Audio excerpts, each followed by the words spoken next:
Guys, go through your last lecture notes.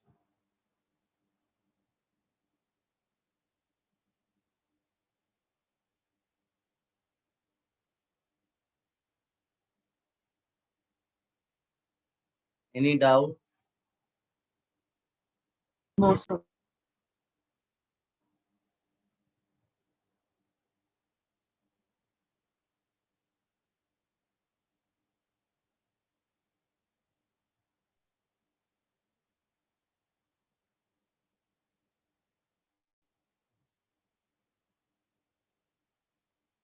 Guys, home assignment 1 open करिए बेटा, सबके पास booklet है? Yes, sir. Yes, sir. तो उसमें क्वेश्चन नंबर 12 पे जाइएगा। Attempt question number 12, home assignment 1. Quick, write your answer in chat box.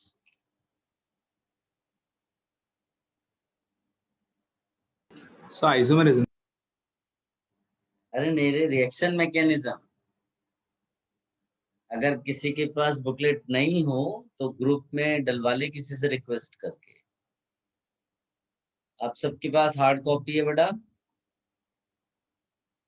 Yes, sir.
आ रहा बेटा?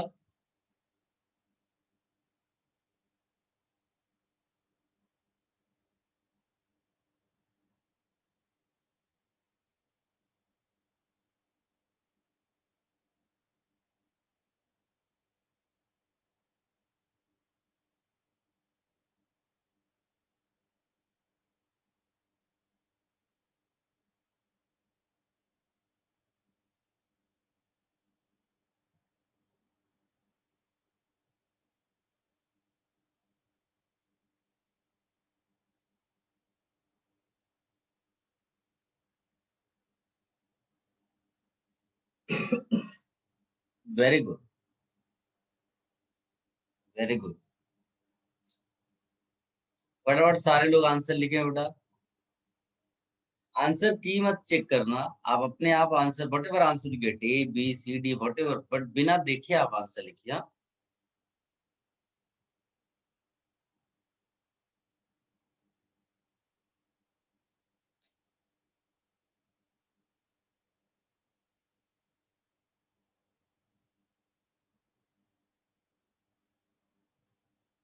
कोई कह रहा है कि no one is sending PDF और बुकलेट। भाई कोई भेज दो यार, इतनी भी सर वो नाराजगी पीडीएफ नहीं मिली है। नहीं है हमें, ऑफलाइन है हमारे पास। किसी को भी पीडीएफ नहीं मिली? Sir, morning के time पे। यहाँ पे चेक कर लिया। चलो देखो मिल गई क्या, आ गया? किसी के पास आया बेटा? मिला?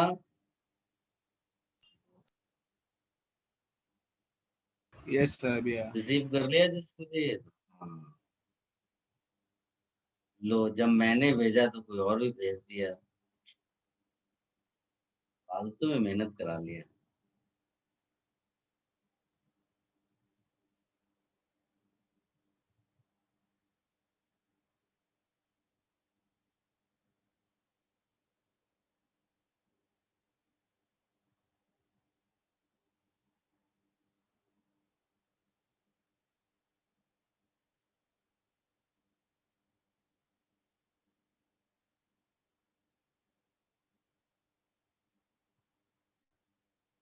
फटाफट ट्राई करिए बेटा, जिसको अभी भी बुकलेट मिला।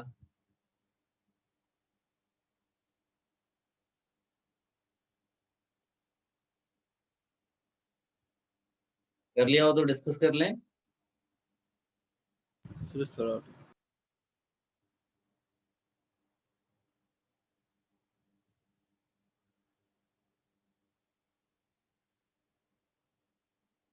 Very good, good.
देखो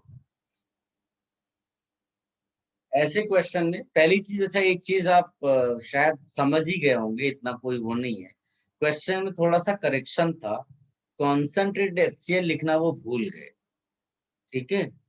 वो टाइपिंग एरर है, बट मेरे ख्याल से आपको इतना वो एनालाइज भी नहीं किया होगा आपने। ये लुकास रिएजेंट याद है, कल हम लोगों ने ये किया था। Yes, sir. Yes. तो इसमें पहले वही OH जो पुअर लिविंग ग्रुप है, that gets converted into H2O, good leaving. तो क्राइटेरिया क्या होता है, हम इसमें कार्बोकेटायन वाला जो रिएक्शन है उसको फॉलो करते हैं, और हम सब में कार्बोकेटायन बना लेते हैं। अच्छे से मैं बता रहा हूँ और तुम्हें अच्छे से लिखना है, हाँ। कि ऐसा क्वेश्चन अगर बाई चांस आ गया तो छोड़ना नहीं है अपने को। अब इसको देखोगे तो ये सेकेंडरी कार्बोकेटायन है। सेकेंडरी कार्बोकेटायन याद है 5 मिनट्स के अंदर वाइट टर्बिडिटी दे देता है, ये भी Yes, sir. सेकेंडरी कार्बोकेटायन है। ये भी सेकेंडरी कार्बोकेटायन है। इसको प्राइमरी नहीं लिखेंगे, इसको क्या लिखेंगे? Benzyl. नहीं तो प्राइमरी आपको गलत फीलिंग्स दे सकता है। तो ये देखो, एक जैसे हम लोग 10+2 लेवल बोर्ड लेवल पे जब पढ़ाई करते हैं एज अ स्टूडेंट, तो हम ये वाला लाइन याद रखते हैं कि टर्शरी कार्बोकेटायन ज्यादा स्टेबल होता है, फिर सेकेंडरी, फिर प्राइमरी। ऑल्दो इससे काम ज्यादा नहीं चलता अगर तुम किसी एंट्रेंस एग्जाम के लिए आओगे, लेकिन अगर मैं इसको सीधे सीधे सोचूंगा, तो मेरा अगर मैं प्राइमरी सोच के इसको लिखूं तो ये फिर पीछे हो जाएगा। तो ये प्राइमरी की वजह से स्टेबिलिटी गेन या लूज नहीं करना है इसको, बेंजाइल मतलब रेजोनेंस होता है इसकी वजह से। अगर यहाँ तीनों में कोई टर्शरी होता तो टर्शरी इस बेंजाइल कार्बोकेटायन से भी ज्यादा स्टेबल होता है। ये एक्सेप्शनल सा केस है, हम पहले से जानते हैं, लेकिन टर्शरी तो है नहीं, ये तीनों सेकेंडरी है, ठीक है। इनसे तो वो ज्यादा ही स्टेबल है, तो मेरा फोर्थ का रेट सबसे ज्यादा हो जाएगा, ठीक है।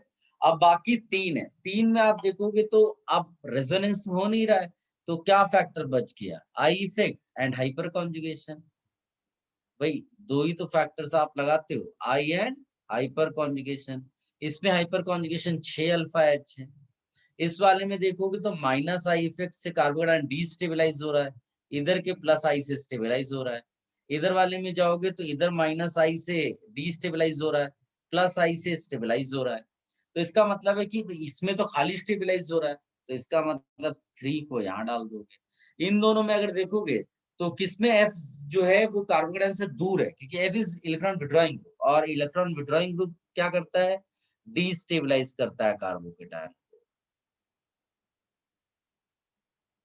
ठीक है। तो इसका मतलब है कि इसमें सेकेंड वाले में आप देखोगे तो मेरे ख्याल से F दूर है, इसका मतलब ये ज्यादा स्टेबल है। किसी को कोई डिफिकल्टी बेटा इसमें?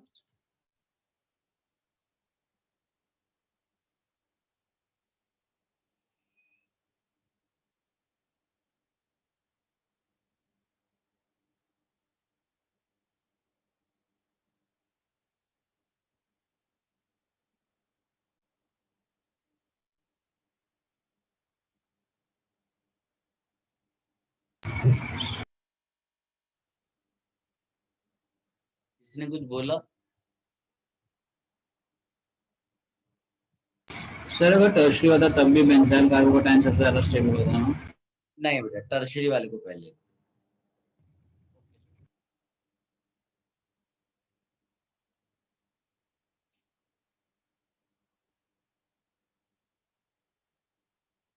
किसी को कोई इशू हो तो प्लीज बोलो, use your mic and ask.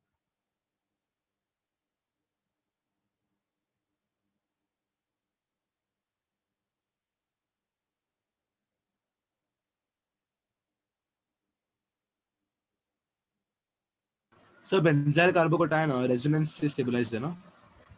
Yes बेटा। Okay sir.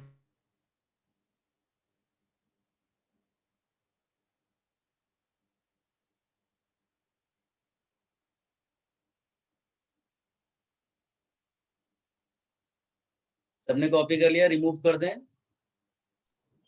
So just Sir. तो wait okay.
Done? Yes, sir. yes sir.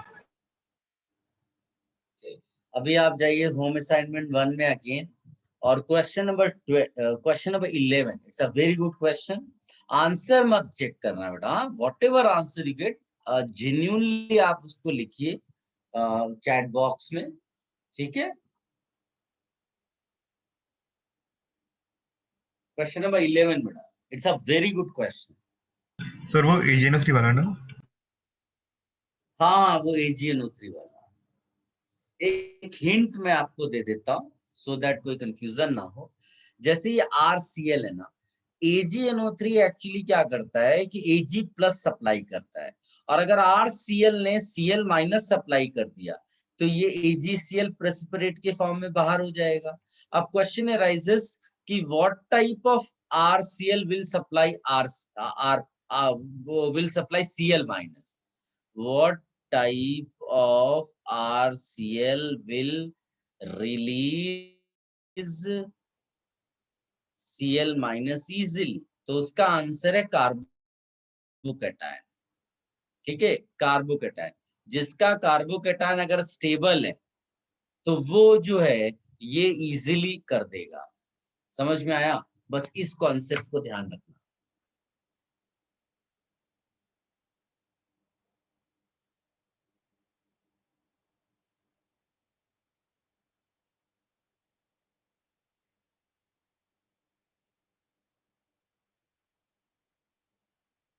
Sir वो AG प्लस है या AgL है? क्या बेटा? Ag प्लस, हाँ सही है।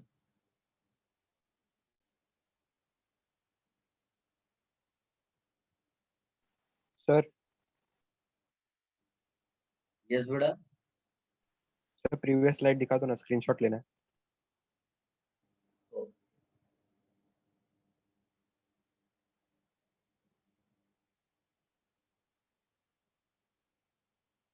Thank you sir.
सबने ट्राई कर लिया बेटा?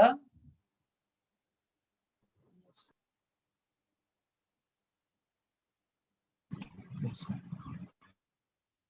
देखो इसमें एक छोटी सी चीज में आपको और गाइड कर देता हूँ। एक कार्बोकेटायन का जो ऑर्डर है ना, जैसे मैंने एसिडिक स्ट्रेंथ का ऑर्डर बताया, वैसे कार्बोकेटायन के लिए बताया है, लेकिन लोग समझ नहीं पाते क्योंकि डिस्कशन अलग अलग टाइम पे चीजों का कर किया जाता है। तो ये जो मैं बताने जा रहा हूँ इसको रट लेना कि अगर कार्बोकेटायन ऐसा एरोमेटिक जैसा दिखाइए तो इसकी जो स्टेबिलिटी है वो बहुत ज्यादा है। और फिर इसके बाद हम लिखते हैं अगर इसमें कोई बैक बॉन्डिंग यानी 6 केस रेजोनेंस अगर दिखता है कार्बोकेटायन में, जैसे मान लीजिए ये वाला केस ले लो, तो इसमें आप रियलाइज करोगे कि नाइट्रोजन का लोन पेयर और कार्बन का एम्प्टी ऑर्बिटल, ये 6 केस रेजोनेंस है ना? या फिर इसको बैक बॉन्डिंग भी बोल सकते हो। In place of nitrogen you can also write oxygen because oxygen is also having lone pair, लेकिन डिफरेंस क्या है, ऑक्सीजन लेस केपेबल है इलेक्ट्रॉन देने में जबकि नाइट्रोजन ज्यादा अच्छे से दे सकता है। फिर इसमें सबसे इम्पोर्टेंट है कि आप बेंजाइल को पहले नहीं लिखेंगे, पहले किसको लिखेंगे? टर्शरी। हर बार नहीं होता है, हाँ कार्बोकेटायन में केवल पहले लिखते हैं। फिर ऐसा लिख सकते हैं। फिर आप सेकेंडरी कार्बोकेटायन लिख दो, मेन वहीं तक था। प्राइमरी कार्बोकेटायन लिख लो, है ना?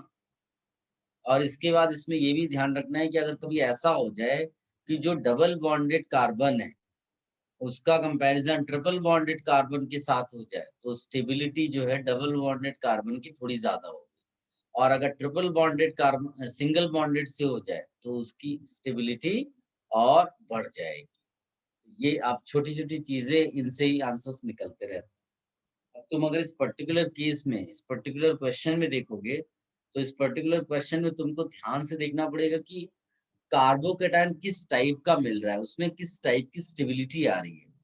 सो लेट अस से ये आपको पहले Cl देखो, यहाँ फर्स्ट दिया हुआ है, यहाँ Cl दिया है सेकंड, यहाँ पर एक लिखा हुआ है Cl, हाँ थर्ड है। तो हम लोग क्या करेंगे कि सबका कार्बोकेटायन बना लेंगे। तो कार्बोकेटायन मैकेनिज्म फॉलो कराना है उसको, तो यहाँ पर प्लस कर दो, तो ये मेरा फर्स्ट वाला हो गया, है ना। और फिर उसके बाद सेकंड वाला इसी तरह बना लो। तो अच्छा, यहाँ बाकी हिस्से वैसे ही रखेंगे।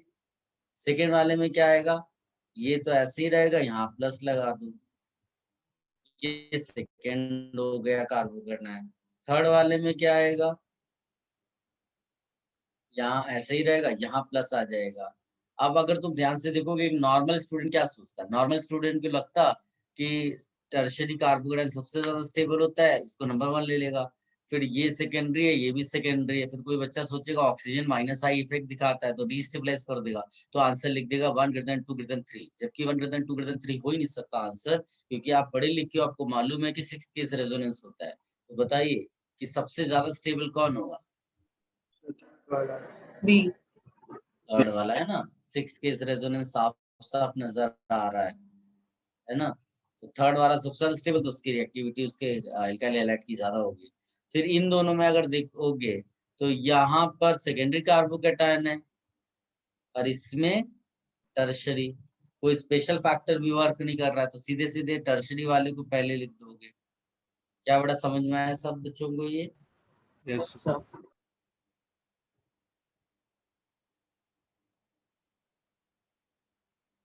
चलो लास्ट पेज का ऑर्डर दिखा दो।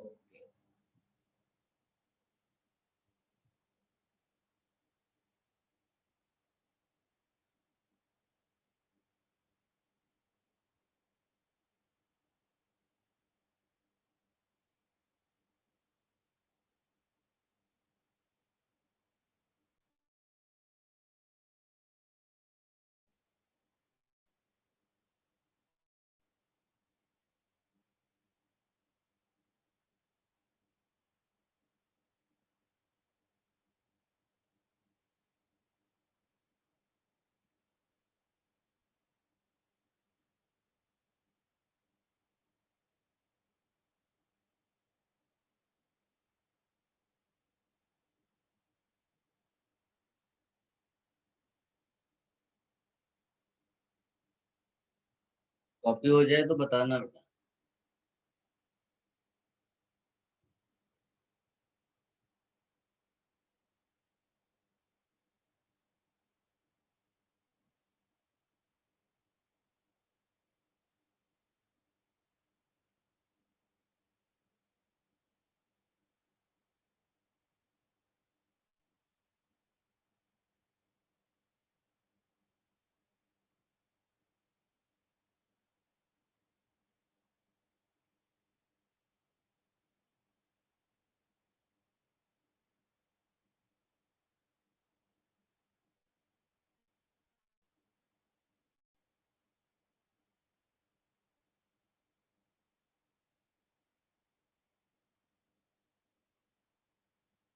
सर वो थर्ड इसमें R डैश हो या C है, R dash C. R dash लिख दिया, आर भी लिख दो, कोई फर्क नहीं पड़ता बेटा। हमें तो 6 केस रेजोनेंस दिखाना है, उसके आजू बाजू क्या है कोई फर्क नहीं पड़ता। सर नहीं, उसका थर्ड वाला वो R के आगे क्या लिखा है? समझ नहीं पा रहा हूँ मैं, तुम ये आर बोल रहे हो ना, तो आर लिखा तो है। हाँ सर, उसके आगे. क्या आगे CS3 C plus CS3 CS3, कोई हेल्प करो इस बच्चे की।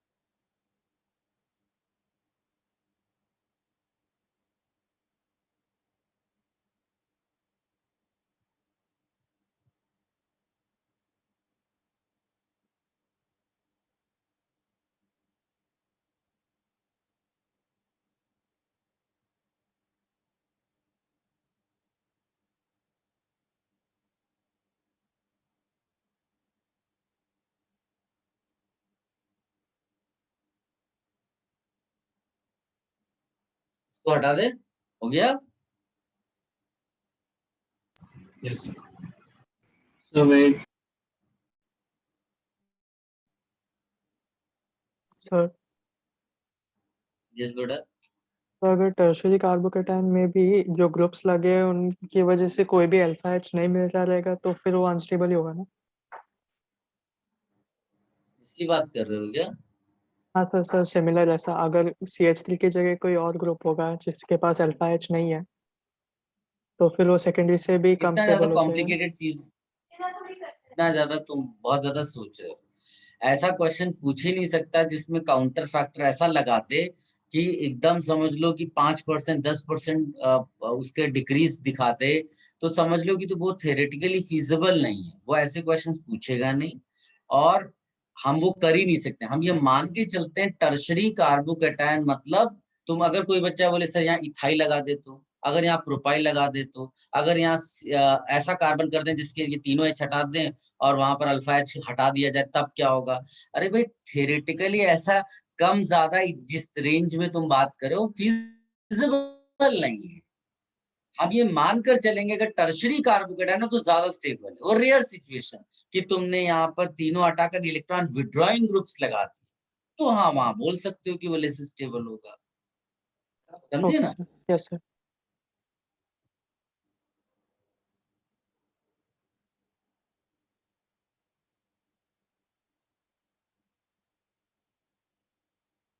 रिमूव कर दें इसको। Yes.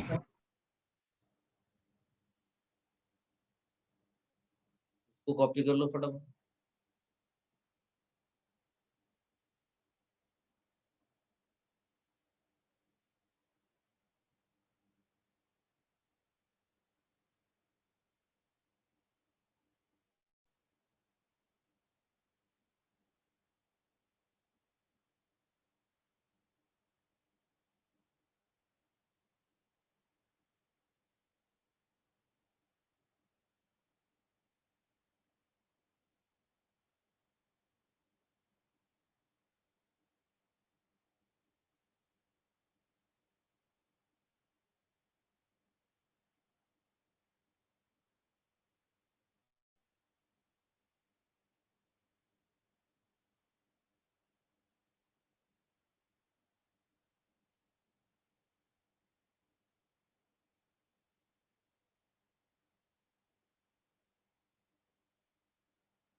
डन।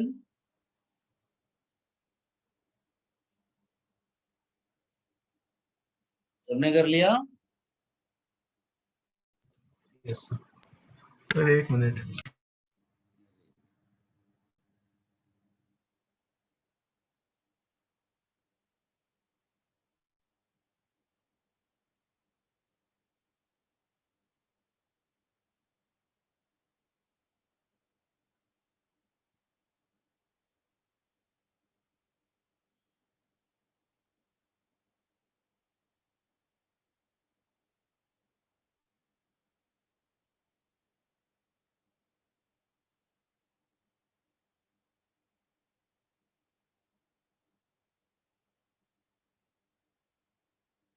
क्वेश्चन नंबर निकालिएगा 3. Home assignment number 2. This is also a very good question. ये सब आपने नोट्स में लिखिएगा. हाँ? आप चाहो तो क्वेश्चन भी लिख सकते हो नोट्स में, just for revision purpose. Future में तुम्हें कुछ करना नहीं पड़ेगा अलग से सॉल्विंग. ये सिलेक्टेड क्वेश्चंस हैं जो तुम्हारे अब तक के पढ़े हुए कॉन्सेप्ट्स पर बेस्ड में हैं. ठीक है. Third question, home assignment 2. So can you repeat what you said? I was disconnected. क्या बेटा? So आपने जो बोला वो रिपीट करो तो एक बार डिस्कनेक्ट हो जाता है. I said home assignment 2, question number 3 you attend. Okay. आज आप क्वेश्चन कराओगे? नहीं बेटा,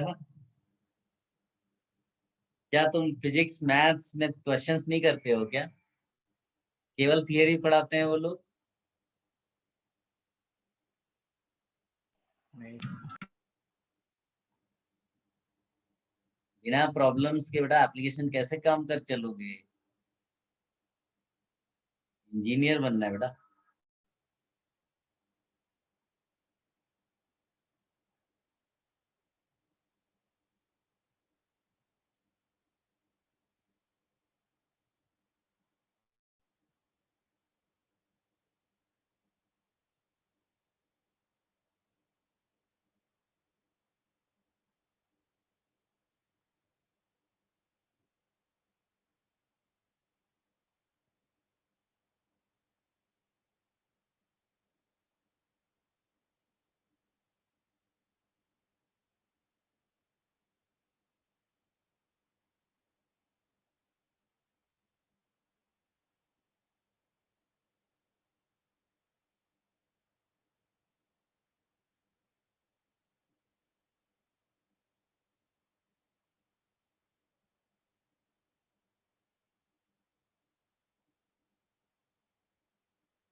वेरी गुड.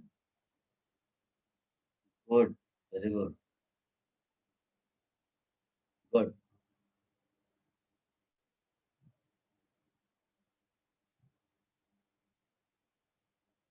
सबने अटेम्प्ट कर लिया, सोच लिया बेटा?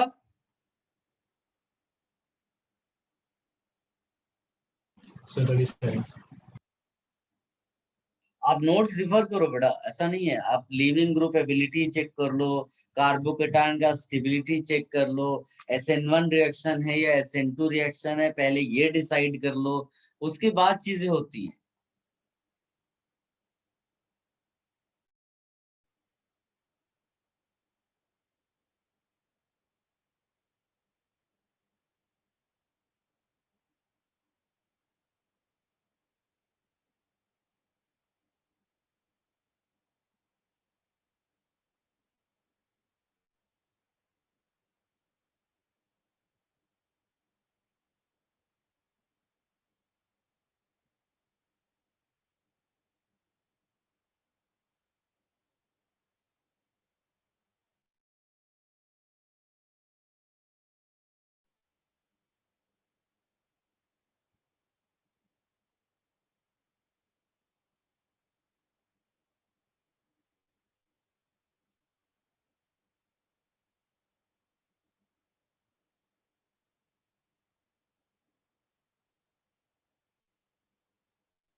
गाइस, ये क्वेश्चन थोड़ा सा लेवल अप हो जाता अगर उसने तुम्हें प्रोडक्ट्स नहीं दिए होते या इंटरमीडिएट नहीं दिए होते।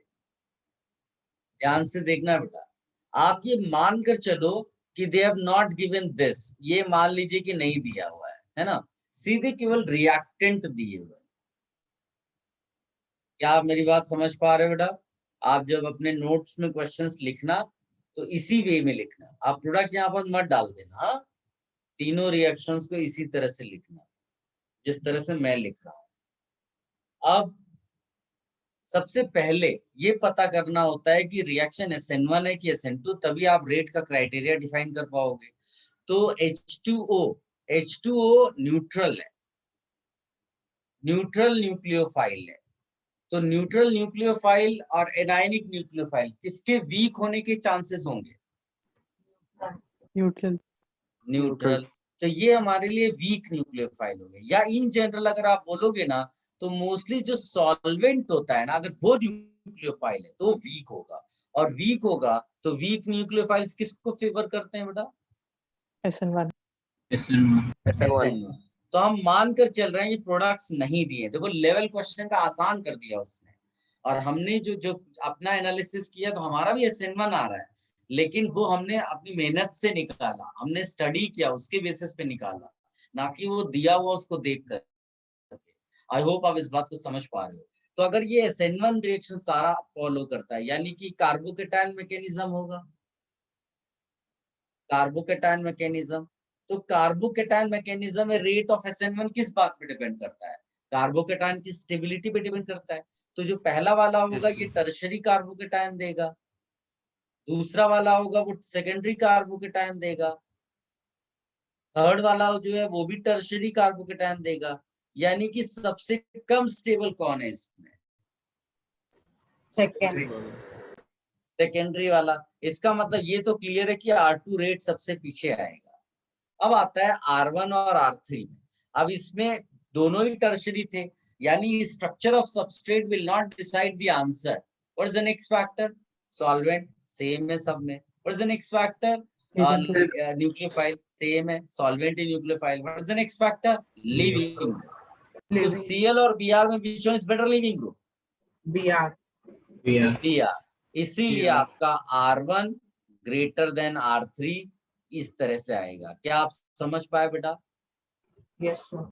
Yes, sir. It's a very good question. अपने क्वेश्चन नोटबुक में तुम इनको कैसे लिखोगे? प्रोडक्ट्स मत लिखना, और ये पहले प्रिडिक्ट करना what kind of reaction mechanism should be followed here. तो आपने SN1 निकाला कि SN1 फॉलो करेगा किसके बेसिस पे? न्यूक्लियोफिलिक स्ट्रेंथ के बेसिस पे। फिर कार्बोकेटायन सबका बनाया बिकॉज़ कार्बोकेटायन आंसर डिसाइड करता है। लिखो।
डन बेटा, सबने कर लिया?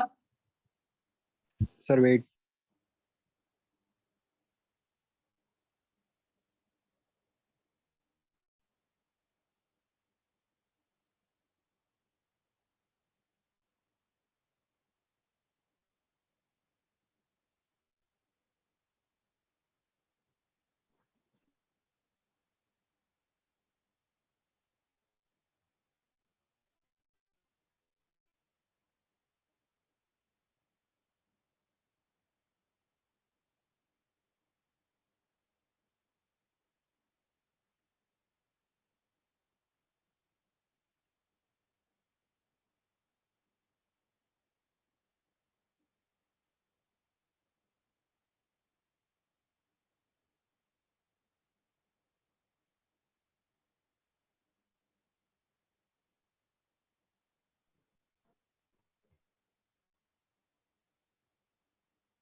डन बेटा, सबने कॉपी कर लिया? Yes, sir. अगर लास्ट लेक्चर याद है, लास्ट या लास्ट लास्ट लेक्चर हमने रीअरेंजमेंट्स वगैरह किए थे, can you recall? Yes sir. और रीअरेंजमेंट मैंने तुम्हें केवल हिंट दिया है, इसको यूज करना। एंड क्वेश्चन नंबर 34 अटेम्प्ट करिए बेटा, रिएक्शन मैकेनिज्म, इसी एक्सरसाइज का, होम असाइनमेंट 3 का question number 34। Quick, hint is rearrangement.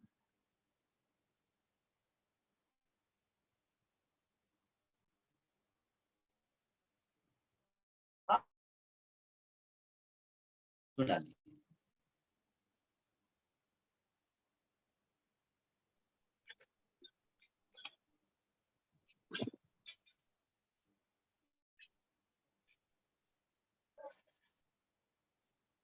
So home assignment 3 तो नहीं है इसमें।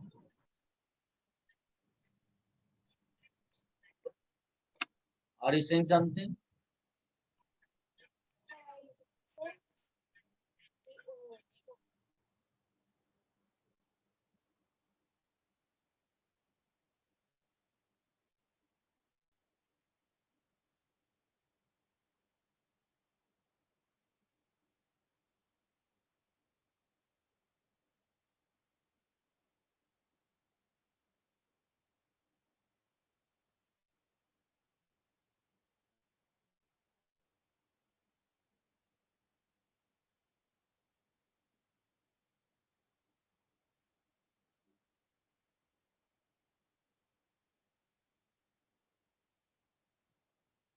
So home assignment 3 है ही नहीं। क्या बेटा?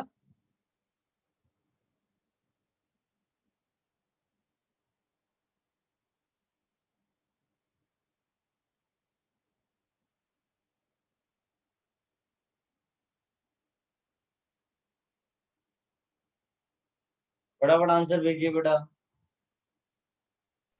सर होम असाइनमेंट 3 बुकलेट में नहीं है। बुकलेट में नहीं है मतलब? ऐसा कैसे हो सकता है? सर जो सॉफ्ट पीडीएफ कॉपी में हो शेयर की सकता है है, ना? हाँ सर वो हाँ, पीडीएफ जो शेयर किया उसमें नहीं है। किसी से बोलो पिक्चर भेज देगा बेटा, रिक्वेस्ट करो ग्रुप में, लोगों के पास हार्ड कॉपी है।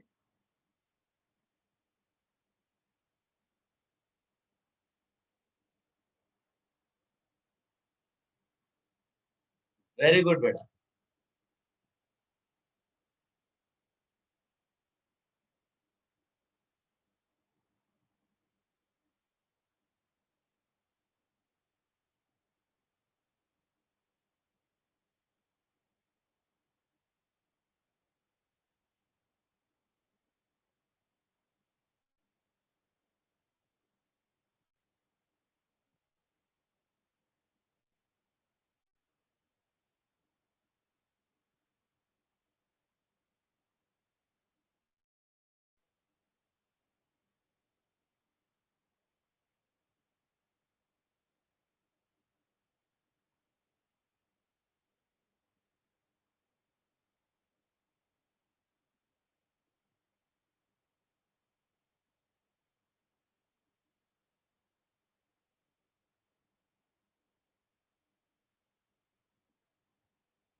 सबने अटेम्प्ट कर लिया? Should I discuss?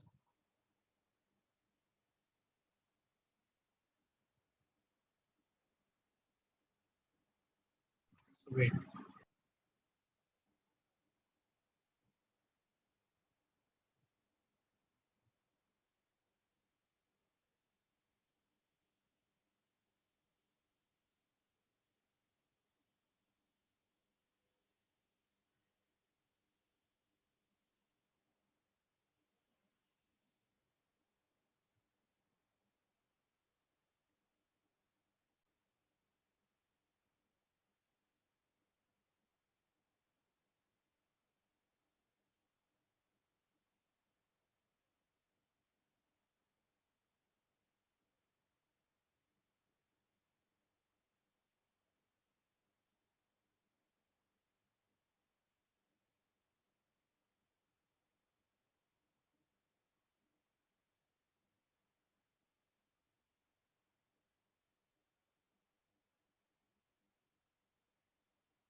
Sir previous slide दिखा दो ना. यस,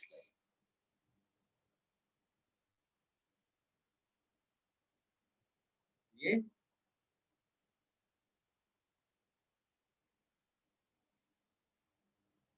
हो गया सर, थैंक यू.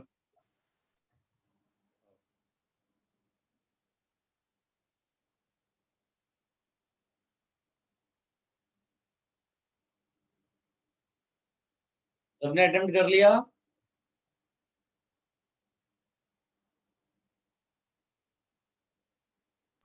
So,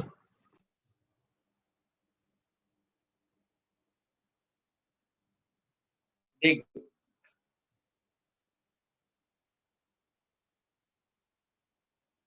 सबसे पहली चीज है कि आपको उसने ये एल्काइल सॉरी एल्कोहल दे दिया है ना.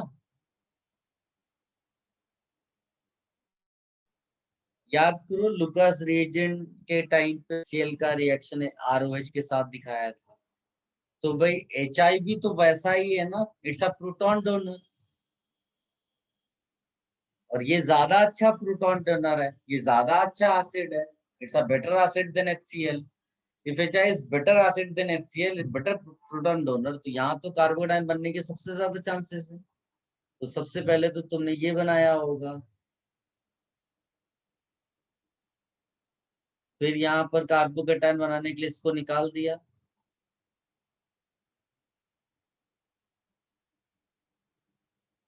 अब क्या यहाँ रीअरेंजमेंट पॉसिबल है? तो आंसर यस, बिकॉज रीअरेंजमेंट के बाद रिंग एक्सपैंड, रिंग जो है 6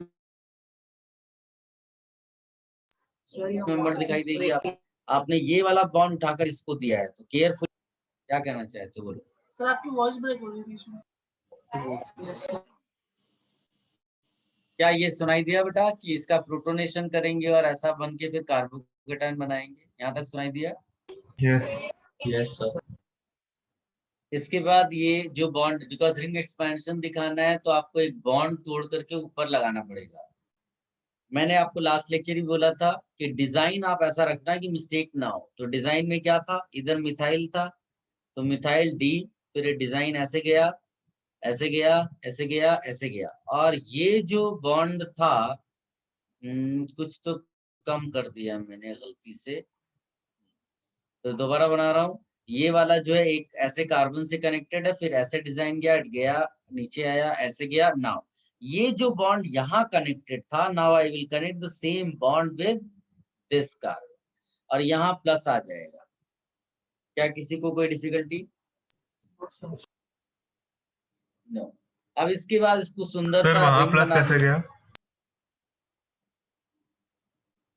सुंदर सा रिंग बनाएंगे। यहाँ प्लस इसलिए आया बेटा क्योंकि जब तुमने बॉन्ड तोड़ा, ये बॉन्ड जब तोड़ा तो तुमने ये बॉन्ड तोड़ के इसको दिया। लॉस में कौन कौन है जिससे केवल बॉन्ड निकाला गया और उसको मिल कुछ नहीं रहा है? वो यही कार्बन हाँ है। समझ गया सर, थैंक यू। इससे समझ गए। और इसका कार्बोकेटायन है तो यहाँ पर प्लस है और इधर एक मिथाइल है और एक डी है, ड्यूटेरियम। क्या ये बेस्ट पॉसिबल कार्बोकेटायन है? विद इन द रिंग कोई रीअरेंजमेंट पॉसिबल है क्या? तो आंसर यस। अगर मैं ड्यूटेरियम शिफ्ट करा दूं 1,2 डी माइनस शिफ्ट करा दूं, H माइनस होता है उसी तरह डी माइनस, तो ये कार्बोकेटायन टर्शरी बन जाएगा। क्या किसी को कोई डिफिकल्टी? No sir. फिर I माइनस का अटैक करा दूं, ये स्ट्रक्चरली प्रोडक्ट आपको मिल गया। Anybody having any confusion, any doubt in this question, please let me know. Sir आपने 1 2 शिफ्ट किया ना? 1,2 deuterium shift.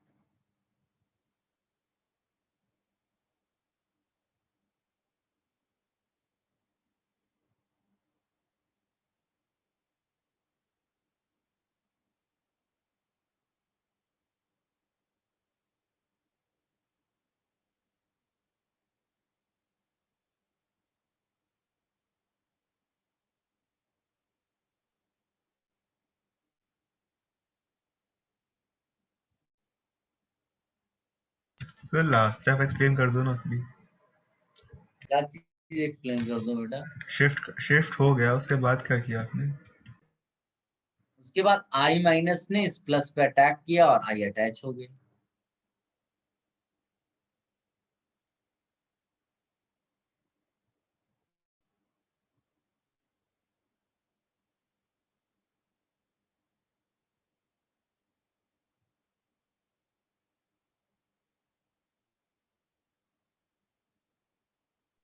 सर लास्ट वाला स्टेप अभी भी नहीं समझा। अरे भाई OH हटके I लगना है, ये तो अल्टीमेट रिजल्ट यही होना है। लेकिन OH हटके I कहाँ लगेगा, वो कार्बोकेटायन फाइनली कहाँ जाता है उस पर डिपेंड करता है। तो फाइनली कार्बोकेटायन यहाँ आके रुका तो उस पे I लग जाएगा। प्रॉब्लम क्या है भाई? I है तो I लगेगा ही ना, I माइनस ही तो अल्टीमेटली लगना है। I माइनस की लगाने की तो कहानी हो रही है पूरी। प्रॉब्लम क्या है तुम?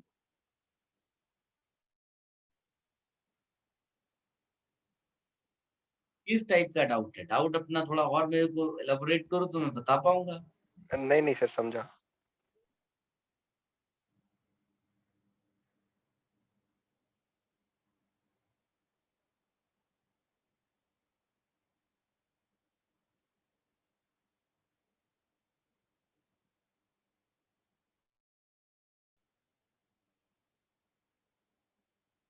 याद रखना वही ग्रुप शिफ्ट करता है रीअरेंजमेंट के लिए जिससे कार्बोकेटायन ज्यादा स्टेबल मिले, इस बात का ख्याल रखना।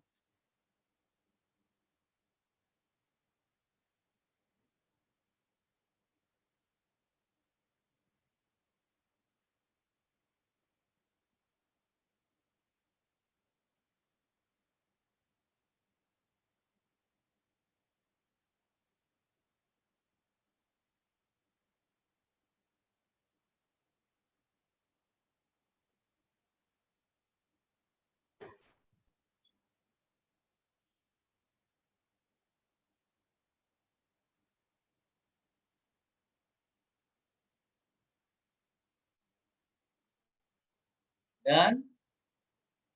तो वेट।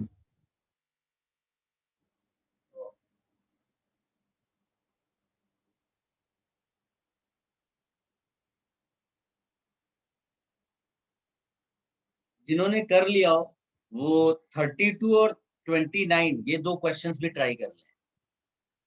32 फटाफट हो जाएगा, 29 प्रीवियस क्वेश्चन जैसा है इसी एक्सरसाइज का।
सर नेक्स्ट कौन सा क्वेश्चन करना है? बेटा 32 क्वेश्चन नंबर मैंने बोला है और question number 29।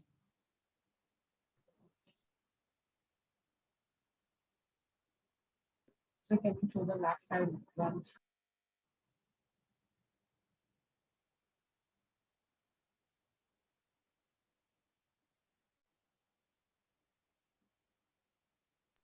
Thank you, sir.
Done.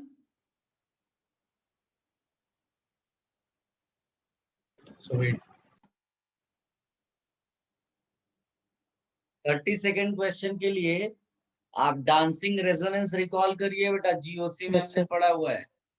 हाँ, जिनको अगर रिकॉल पहले ही उन्होंने कर लिया तो बहुत अच्छी बात है।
चलिए डिस्कस कर लें, पर आप सबने ट्राई कर लिया होगा।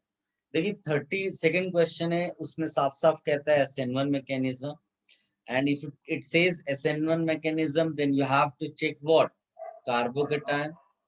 You have to check stability of carbocation, and exceptional stability वाला dancing resonance वाला केस दिया है।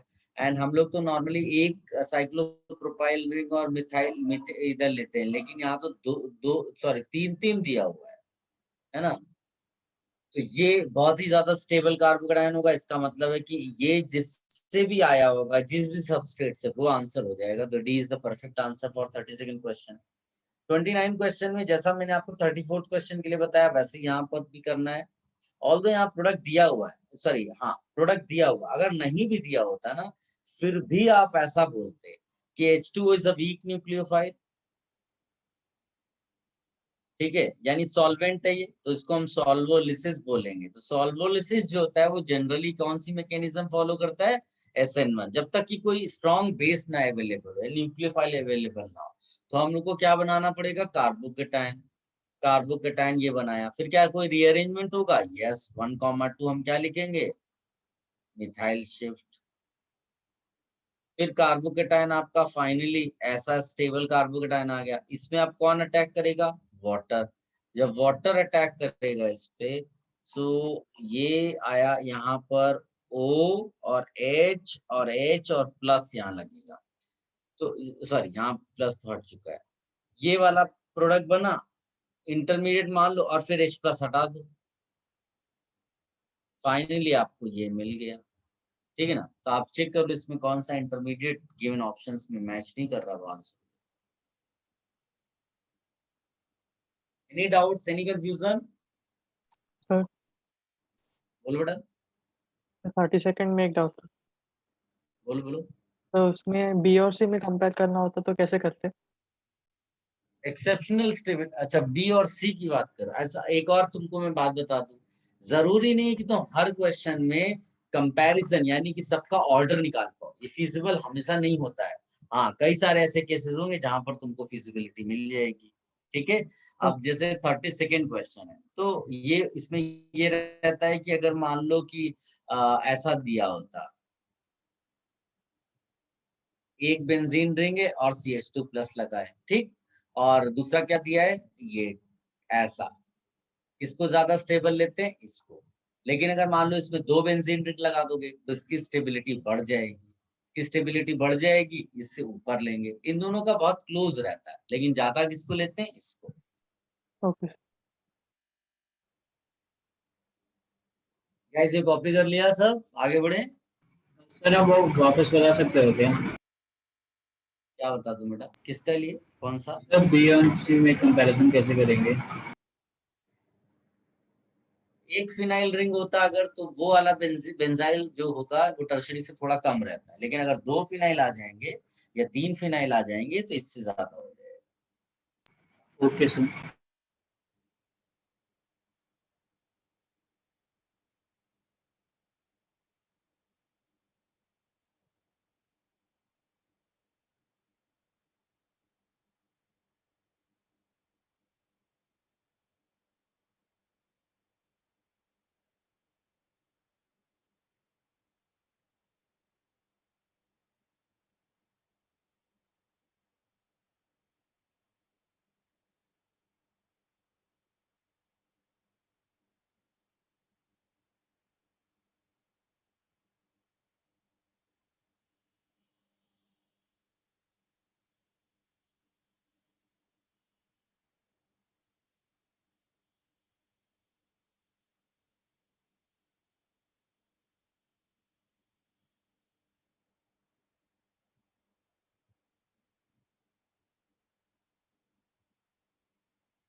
डन बेटा, सबने कॉपी कर लिया?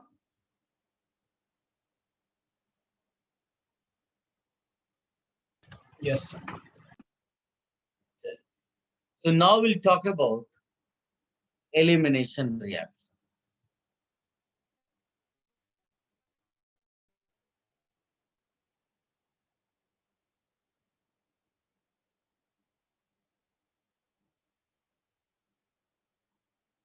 एलिमिनेशन रिएक्शन, इसमें लिखिएगा, एक छोटा सा नोट से शुरू करते हैं। A reaction which involves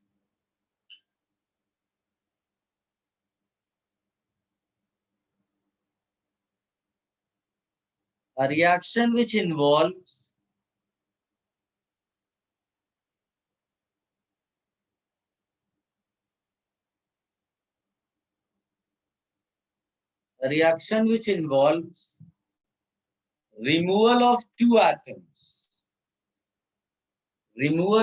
atoms or groups from the same molecule.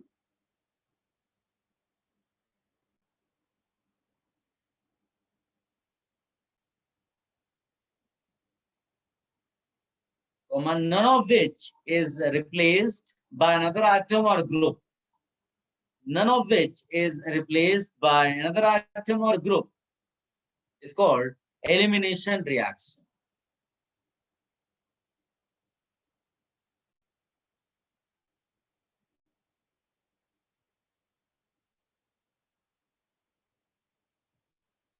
सबने लिख लिया बेटा यहां तक? Can you repeat after none of this? None of which is replaced by another atom or group is called elimination reaction.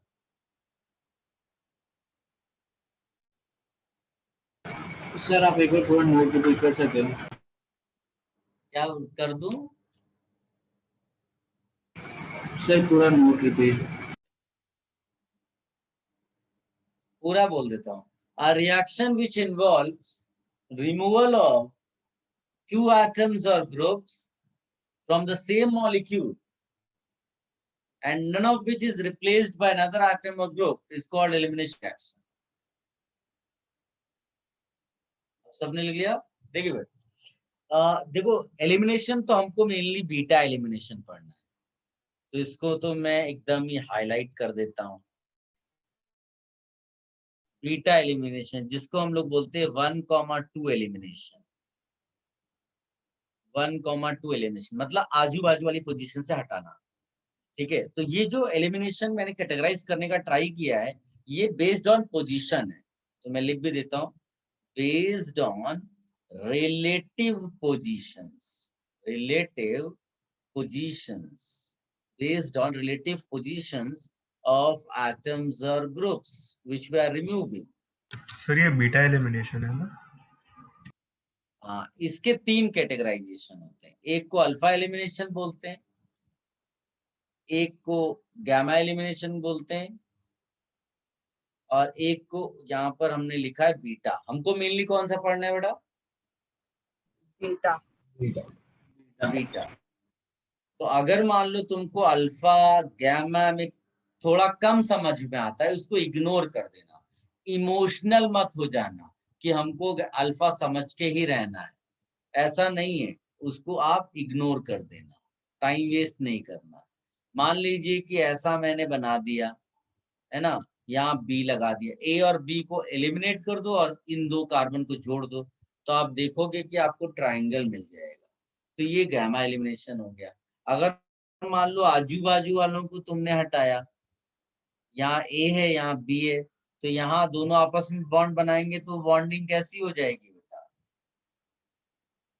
समझ में आ रहा है? और अल्फा एलिमिनेशन में क्या होगा, एक ही एटम से यानी एक ही कार्बन एटम से 2 ग्रुप हटा रहे हो, तो अगर एक ही से हटाओगे तो बॉन्डिंग यहाँ पर पॉसिबल कैसे हो पाएगी? तो यहाँ पर हम जानते हो क्या लिखते हैं, यहाँ पर लिखते हैं कार्बीन। अल्फा एलिमिनेशन में आपको क्या मिल रहा है? कार्बीन। हाँ, जिसका फर्दर कुछ प्रोसेस होगा तो कुछ और मिलेगा। तो ये 3 आप लिख लो, जिसमें हमको मेनली किस पे डील करना है? Beta elimination.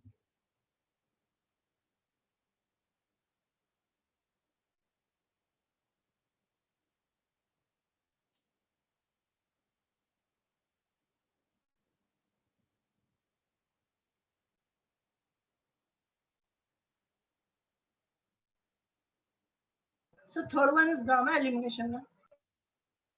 यस बेटा.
सर गामा में 1,3 एलिमिनेशन होगा ना.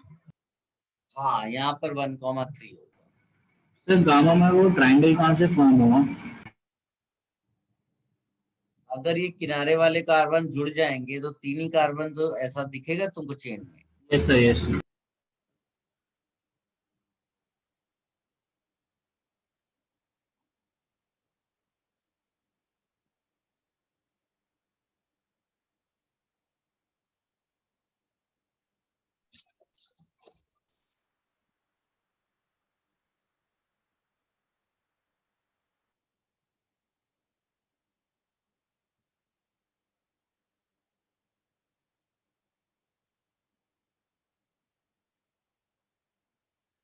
डन.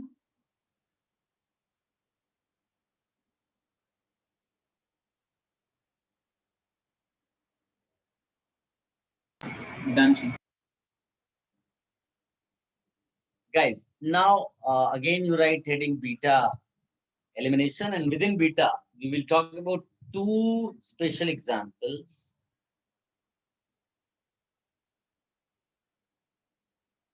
इसमें सबसे पहला हमको जो पढ़ना है वो है dehydration of alcohol. Dehydration of alcohol. ठीक, एक बेसिक सा एग्जांपल आपको दिखाते हैं. CH3 CH OH CH2H. इसको बीटा एलिमिनेशन क्यों कहते हैं? Because OH is the main functional group. इसके रिस्पेक्ट में ये अल्फा कार्बन है, तो अल्फा कार्बन पे OH है, नेक्स्ट कार्बन पे H है. डिहाइड्रेशन बोल रही हो तो you are going to remove this OH and this H. Is it clear बेटा? Yes. यहाँ पर आप कॉन्सेंट्रेटेड H2SO4 यूज कर सकते हो. यहाँ पर आप H3PO4 यूज कर सकते हो. Al2O3 अभी हम लोग यूज करेंगे. THO2 हम लोग यूज करेंगे. और आपको प्रोडक्ट के नाम पे क्या मिलेगा? एल्कीन. ठीक है, ये यहीं पर एक हम लोग पढ़ने वाले हैं डिहाइड्रोहेलोजिनेशन. डिहाइड्रोहेलोजिनेशन नाम से क्या पता चल रहा है क्या क्या रिमूव करना है बेटा? One hydrogen and one halogen. Exactly इसी तरह का एक रिएक्शन देखो मैं दिखाता हूँ. यहाँ पर हेलोजन लगा दिया और यहाँ पर मैंने H लगा दिया, तो ये Cl और ये H निकाल दोगे. यहाँ पर एल्कोहलिक OH लिया जाता है. अभी सब डिस्कशन करेंगे हम लोग.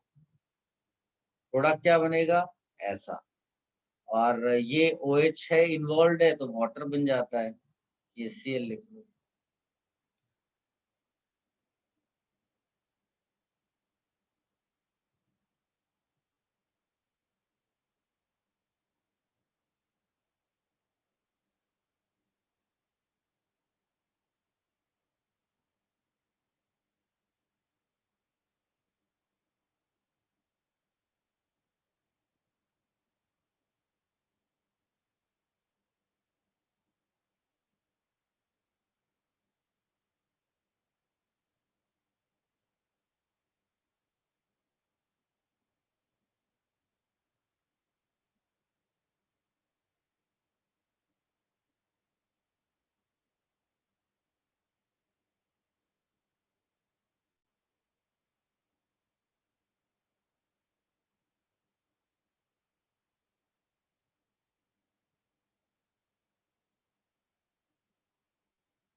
Done. No, sir. 1 minute, sir.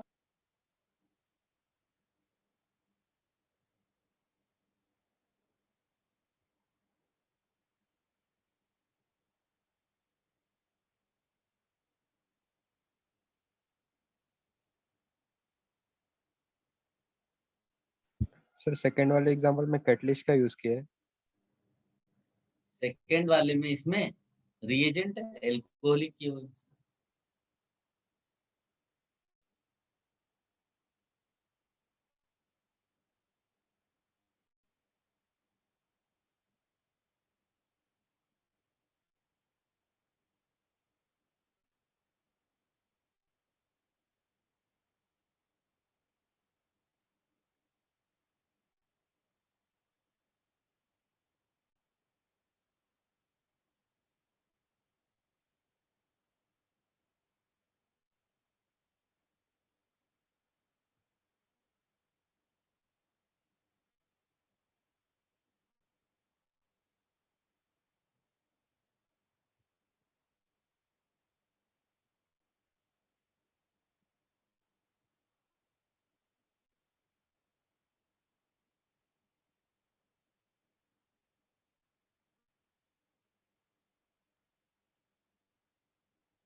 अभी हटा दें बेटा।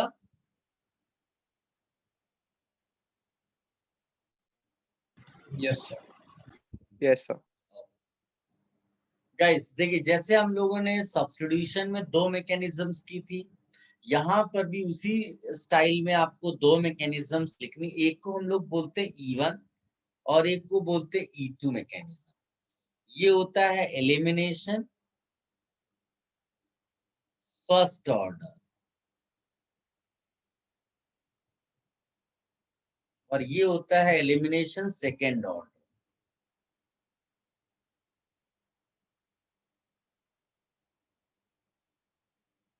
सेम मैनर में जैसे वहां पर rate was dependent on, first order में किस पे डिपेंडेंट था? Only on substrate. और रेट सेकेंड ऑर्डर में किस पे डिपेंडेंट था? सबस्ट्रेट और nucleophile. Substrate as well as reagent. तो यहाँ पर न्यूक्लियोफाइल नहीं लिखेंगे क्योंकि रिएजेंट का नाम न्यूक्लियोफाइल यहाँ नहीं होगा। ठीक है, तो आप यहाँ लिख देना 2 मैकेनिज्म्स और फिर हम लोग डील करते हैं इसके साथ।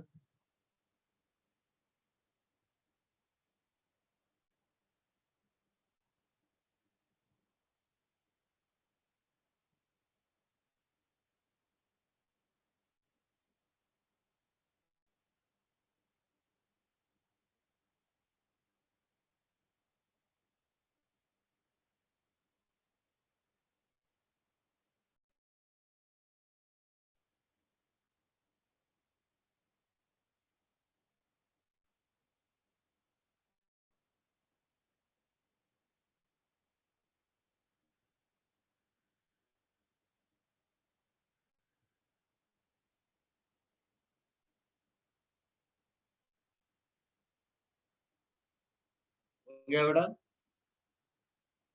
Wait, sir.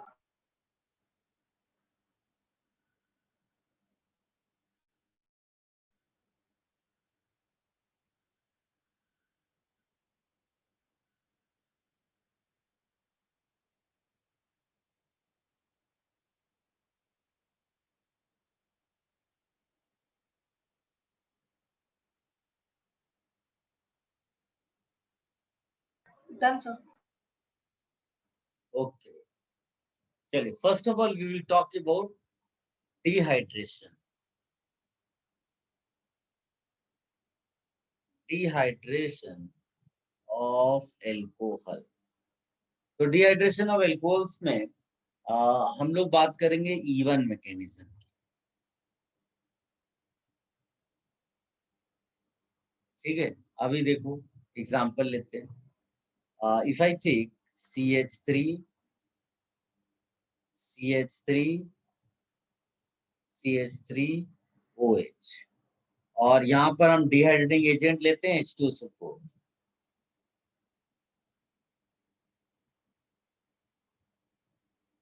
Dehydrating agent.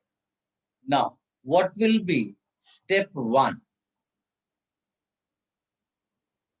ध्यान से देखना बेटा, बहुत सिंपल है। एक बार अगर आप ध्यान दोगे फ्यूचर में कभी भूलोगे नहीं।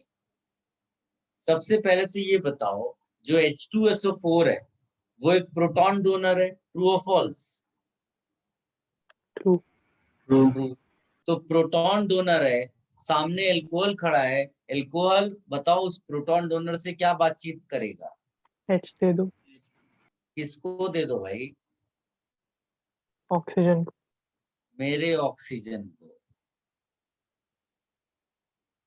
पड़ोसी की ऑक्सीजन को दे आया तो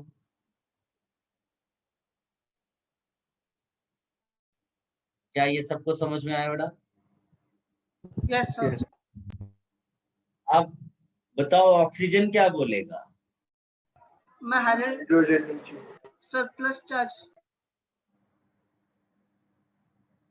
ऑक्सीजन बोलेगा I can not hold this plus because highly electronegative. Yes. ये जो स्टेप है ये इसको फास्ट स्टेप बोलते हैं और ये स्लो है। और आपको पहले से पता है स्लो स्टेप जो मतलब रेट डिटरमाइनिंग स्टेप होगा, और कार्बोकेटायन बनना मतलब स्टेबिलिटी इंटरमीडिएट की वो रेट डिसाइड करता है।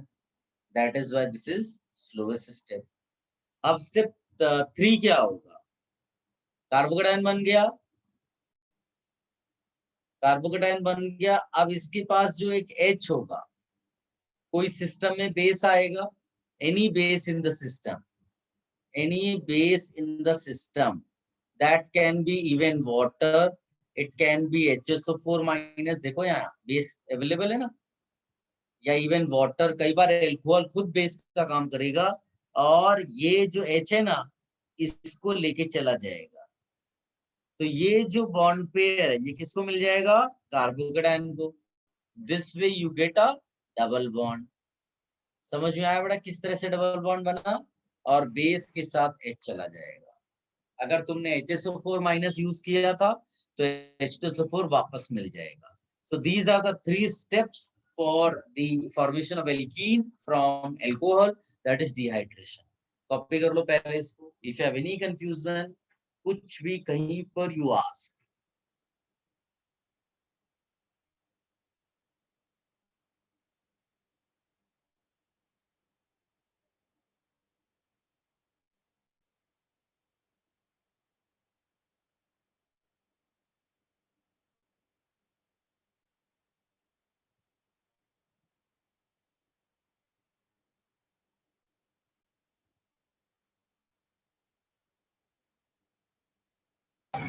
सर वो कौन सा बेस होता है एग्जैक्ट पता चल सकता है कि H2SO4 है माइनस या फिर H2O? जो ज्यादा बेसिक होता है वो आता है, समझे? Okay sir.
डन बेटा? So wait please. Wait, sir.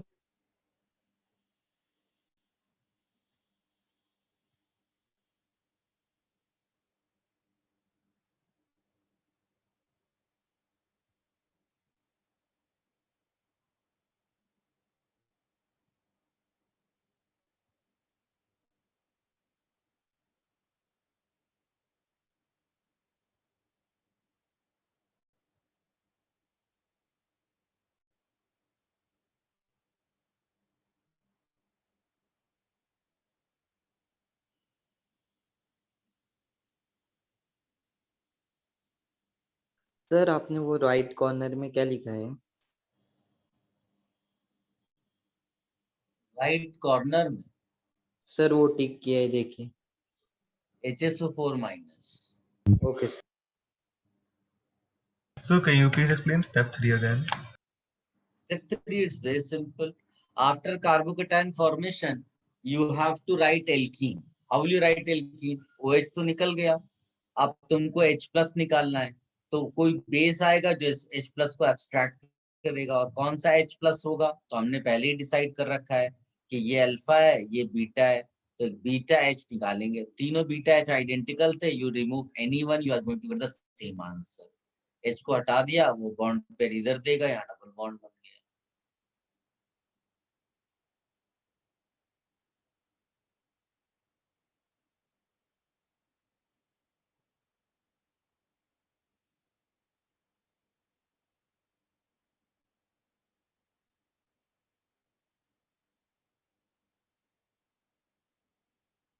Done?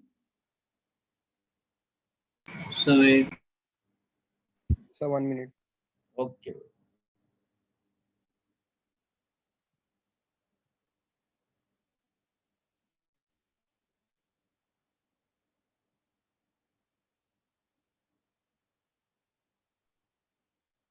Step 1 fast और step 2 slow क्यों होगा?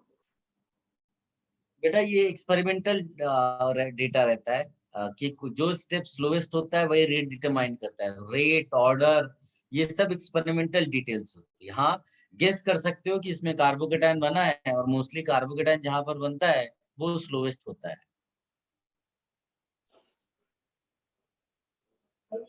सर हम कोई भी बेस यूज करेंगे चलेगा ना? हम नहीं चलेगा बेटा, वो सिस्टम अपने आप पिक करता है, जो बेस्ट बेस सिस्टम में अवेलेबल होगा उसको पिक करता है।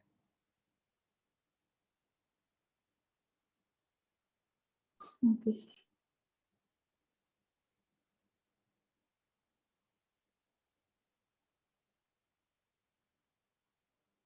सर स्टेप 3 में बेस CH3 का ही हाइड्रोजन लेता है ना? बेस CH3 का ये तो हाइड्रोजन लेगा, बीटा वाला ना। Yes sir, yes.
सर आप इसका कोई नोट भी दोगे क्या?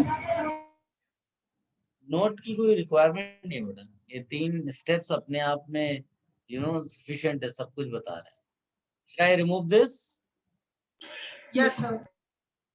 भाई एक ही बार कॉपी कर लो, तुम लोग क्या 2-3 बार कॉपी करते हो क्या एक ही चीज को? Yes, sir.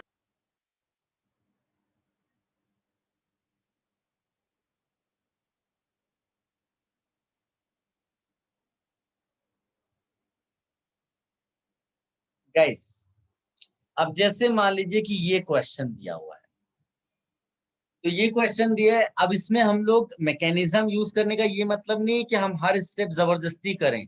अपने को मालूम है कि प्रोटोनेशन होगा, ये निकलेगा ही निकलेगा और कार्बोकेटायन मिलेगा। तो क्या आप ये समझ पा रहे हो कि एग्जाम में आप टाइम सेव करने के लिए इसको डायरेक्ट कार्बोकेटायन लिख दोगे? Is it clear? Yes sir. ठीक है, the carbon which is connected with OH that will give you first carbocation. ये आप चाहो तो स्टेटमेंट लिख लो यहाँ पर, the carbon which is directly connected with OH gives you first carbocation, वो पहले लिख लो आप। और फिर लिख लेना देन रीअरेंजमेंट में अकर, देन रीअरेंजमेंट में अकर, देन रीअरेंजमेंट में अकर, ऐसा करके लिख लो।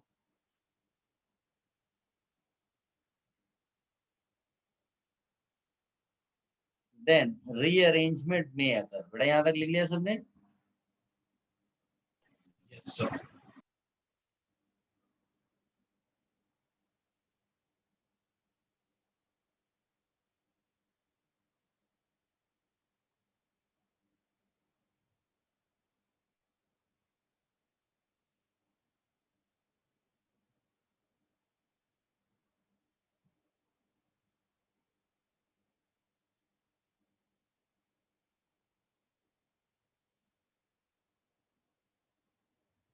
अब देखो, अब इस पे रीअरेंजमेंट कैसा होगा बेटा? ये सेकेंडरी कार्बोकेटायन है, क्या रीअरेंजमेंट करके इसको टर्शियरी बना सकते हो?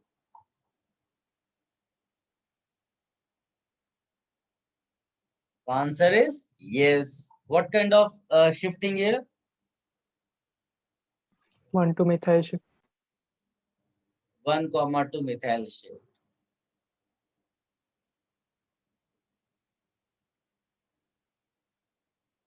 तो ये ऐसा आपको टर्शियरी कार्बोकेटायन मिल जाएगा। ठीक है, अब जब भी आपको फाइनल कार्बोकेटायन मिल गया, ये फाइनल स्टेबल कार्बोकेटायन है, this is final stable carbocation. Whenever you get final stable carbocation, तो आप इमेजिन करो कि उसी C+ के पास OH था। कैन यू विजुअलाइज कि मान लो यही OH था, तो बता सकते हो अब इसके रिस्पेक्ट में कहाँ कहाँ वो बीटा हाइड्रोजन अवेलेबल है?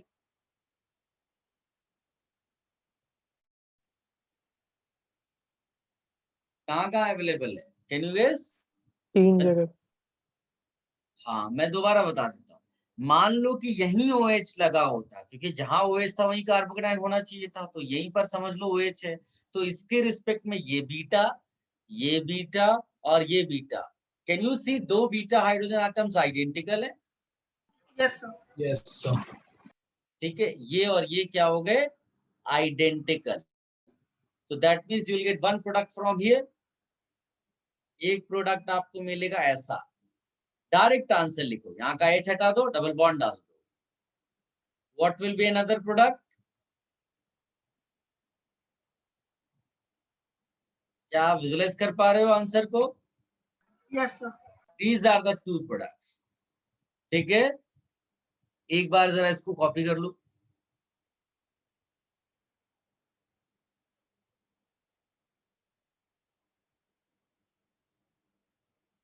सो सर आइडेंटिकल में से कोई एक ही कंसीडर करेंगे ना? क्योंकि दोनों सेम ही आंसर देंगे ना।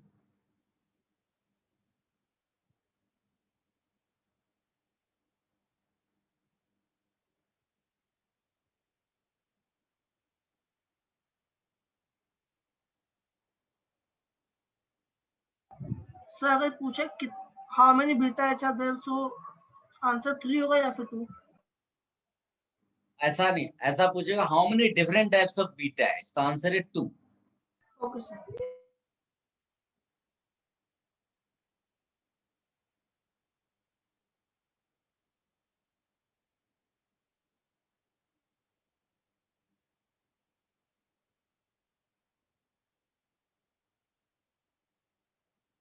सर एक बार ये बता दो ना कि एक बार जब फाइनल स्टेबल कार्बोकैटायन आ गया उसके बाद आपने क्या किया, समझ नहीं आया।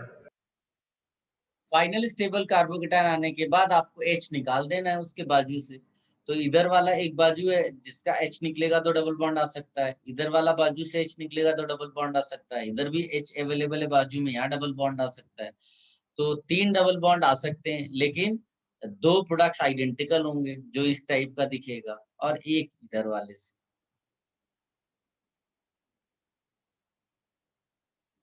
तो जो ऊपर वाला है और वो लेफ्ट वाला है उसमें आइडेंटिकल होएगा और राइट वाले में अलग होगा ना। हाँ, IUPAC नेम लिख दो। तो अगर तुमको कंफ्यूजन हो तो उधर भी डबल बॉन्ड डाल के उसका IUPAC नेम लिखो, इसका लिखो, बिलीव मी आंसर सेम होगा।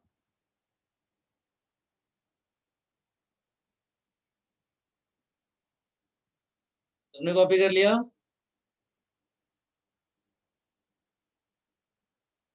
Yes sir. रिमूव कर दें?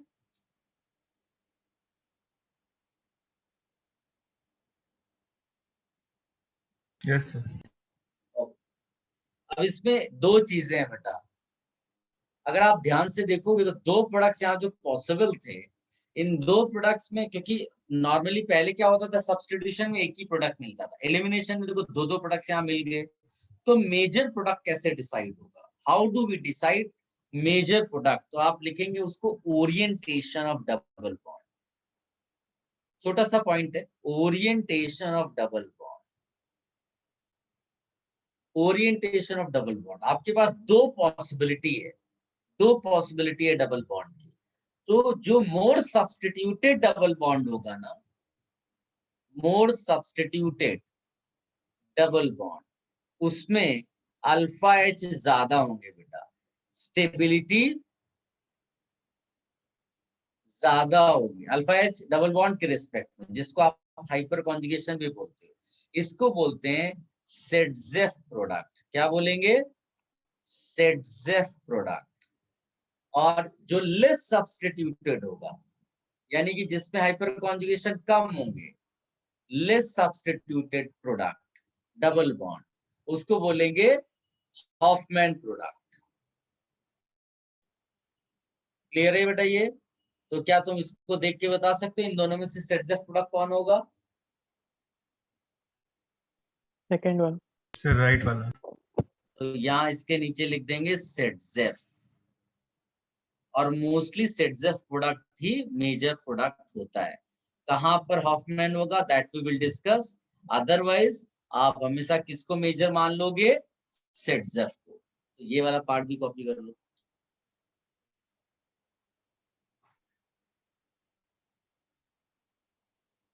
डोंट वरी, कौन कह रहा है सम टाइम हो गया, थक गए बेटा। इसको कॉपी कर लो, कोई नहीं।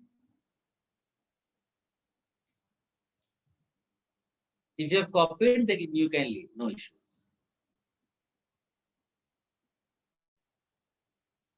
So can you again explain this part? बेटा मैंने इसमें ज्यादा कुछ नहीं बताया, मैंने केवल ये बताया कि जहां पर ऐसे 2 सिचुएशंस बनती है ना, तो जो ज्यादा स्टेबल तुमको दिख रहा हो डबल बॉन्ड, जिसके आजू बाजू ज्यादा हाइपर कॉन्जुगेशन दिख रहा हो, उसको सेडजेफ प्रोडक्ट बोलेंगे, और दूसरे वाले को हॉफमैन। Okay sir.